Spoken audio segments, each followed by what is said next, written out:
Hikayelerinin balalarga 40 hadis.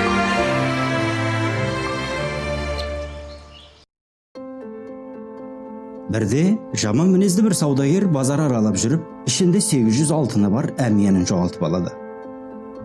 Базарды жүгіріп шарлап шығады, алайда әмиянын таба алмайды. Дереу бір жаршыны ұстап, ақшасын тауып бергенге 100 алтын сыйақы беретіндігін айтып, жұртқа жар салғызады. Жоғалған әмиянды өте адал, ешкімнің ала жібін аттамаған Вәли есімді етікші тауып алады. Оны есі табылғанға дейін сақтап қойған екен. Жаршының жар салып жүргенін естігенде әмиянын жоғалтқан саудагерді тауып алып, әмиянды иесіне тапсырады.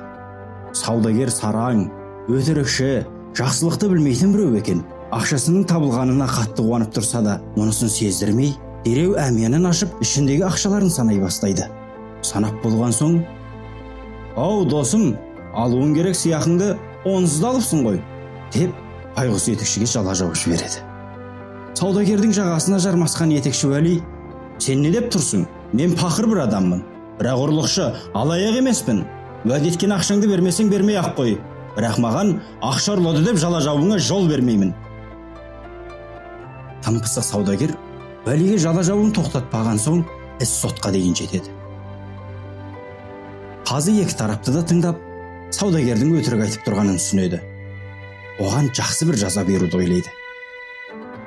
Сөйтеді де шығарған шешімін былай деп жария етеді: саудагер етікшінің әмиянындағы ақшадан 100 алтын алғандығын, ал етікші еш ақша алмағандығын айтуда.